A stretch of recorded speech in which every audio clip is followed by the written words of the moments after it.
for your time and congratulations. You not only won the BOE seat, but you led the race. I mean, just tell us why you wanted to run for BOE. Oh yeah, absolutely. So thank you, Tomas, for this opportunity to speak to you about my experience in the campaign and also this opportunity to serve. I've been thinking about running for several years, specifically for the Board of Education, to serve our community in that role. It was something that me and my late mom had discussed at length, culminating in my decision to throw my hat in the ring. But I thought that this would be the best use of my capacity and skill sets to serve our people. So what are your biggest priorities heading into this new role for yourself? In January, do you have a list of your top priorities or one particular issue you're going to pursue? Well, you know, the Board of Education, the State Board of Education oversees the public school system, which I understand is the largest organization in the CNMI. And as far as priorities, during my campaign, a big part of my campaign was engaging with members of our community, various stakeholders, to receive input on what they thought our priorities by priorities should be. So first and foremost, I'm here to support the Board of Education in its managing and oversight of the public school system. I have a lot to learn about what's happening on the ground, but I have hit the ground running. I've reached out to all the board members, including the non-voting representatives, to also get a sense of what's on their mind, what they've been focused on, and how I can transition in to the board. As far as going back to your question about priorities, there are many, and right now I've used this time to sort through them and see what aligns with priorities that have been identified by other stakeholders. So not to sound very general about it, but there's a lot that goes into sort of collaborating with people, with ideas, and various ways to support our public school system. Yeah, because I mean, there's a lot of, the issues are endless, whether it's PSS's budget, or, the CCLHS program. Right. Career technical education. I mean, are you looking at, I don't want to say changing or, innovating or bringing anything new into the school system, maybe, or improving some, a particular program? I'm sure you've thought about this, right? That's why you ran. But absolutely. Anything in particular? I'm curious. Well, I'm a big proponent of not having to reinvent the wheel. And with that said, I am aware of some of the more pressing issues. Absolutely, the CCLHS program is right there at the top. I'd say top 5. And certainly the budget and the looming fiscal cliff. And that's how they refer to it in board meetings.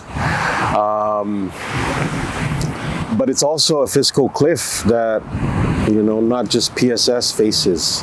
So within the context of what's happening government-wide, CNMI-wide, the idea is to go in and coordinate and enhance the existing communications to see how best we can support our students, our teachers, the staff of the system.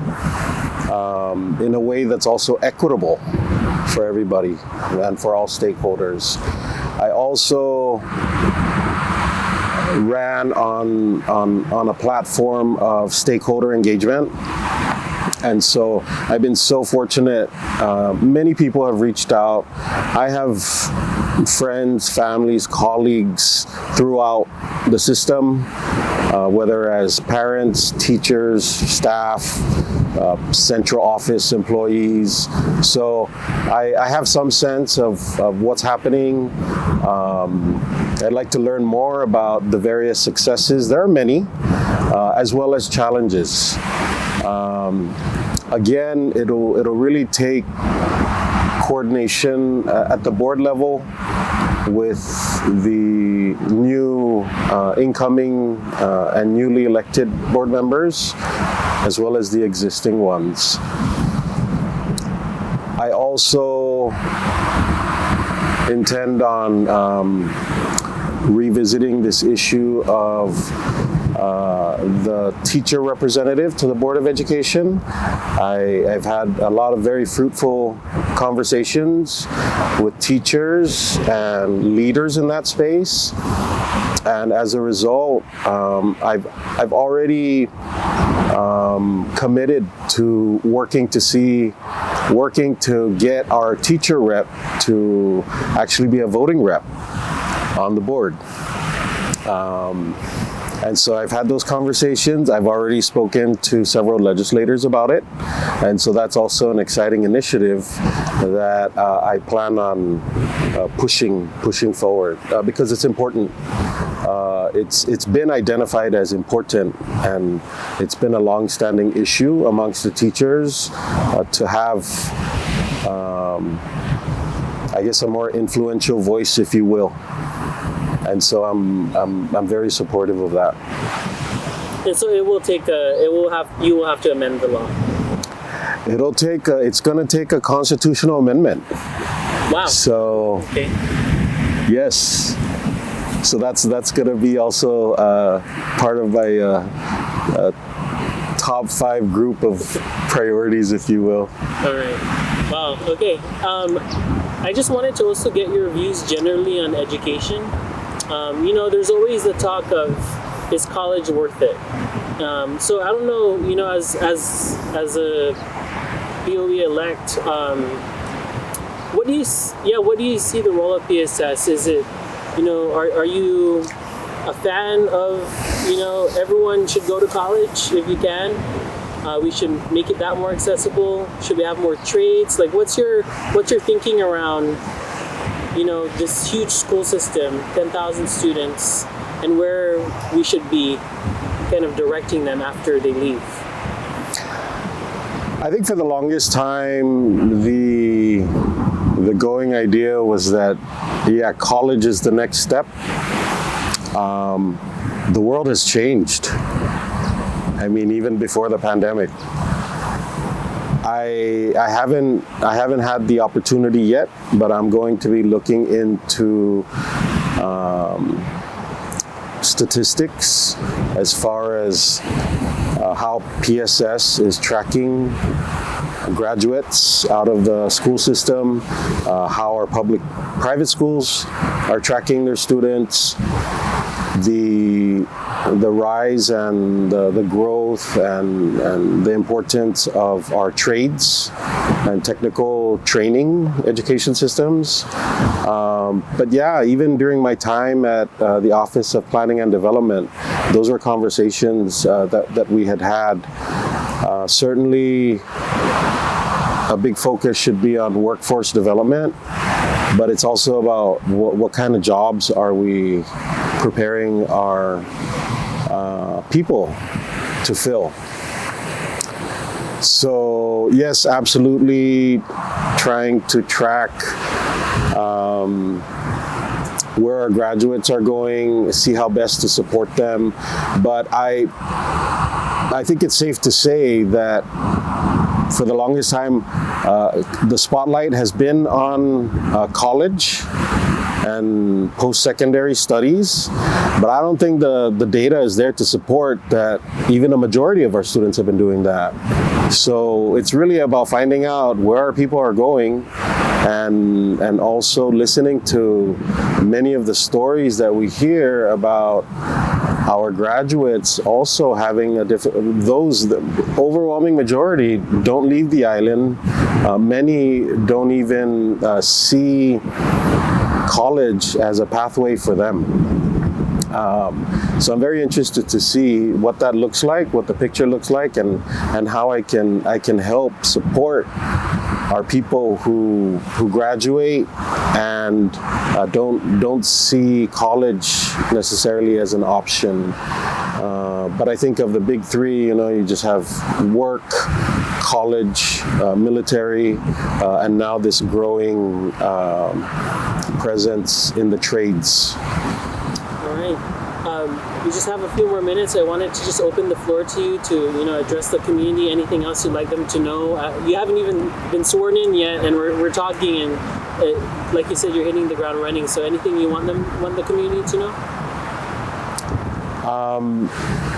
Yes, absolutely. I'm very humbled by the support that I received, and I would like to express my gratitude to those that voted for me to serve on the board. And I'm very excited. I think I bring a very unique skill set to the Board of Education.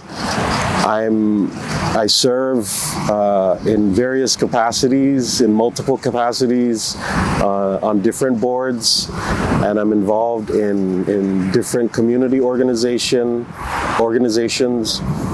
And as a result, I think that allows me a space to have a wider view, if you will, of what's happening on the ground, what some of the needs are, revisiting our comprehensive sustainable development plan that was implemented in 2021, seeing how that can support and complement the current green growth initiative. So many things continue to happen. Revisiting our conservation commitments. I was just in Guam for the Micronesia Challenge 2030 meetings that took place with stakeholders from across the region.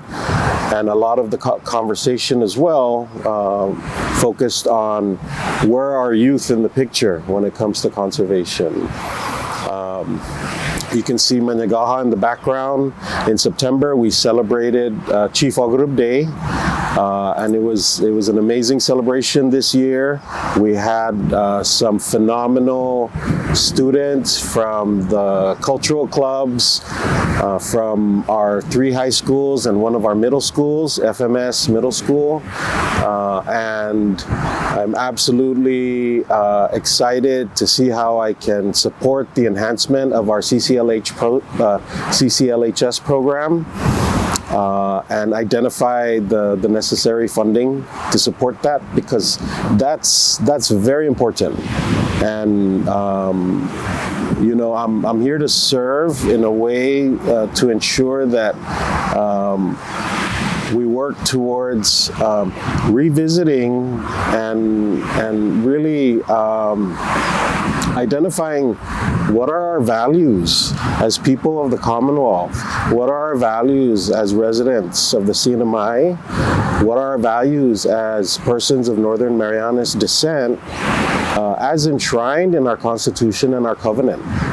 And I think that serving on the Board of Education is a great way for me to contribute towards that mission, if you will.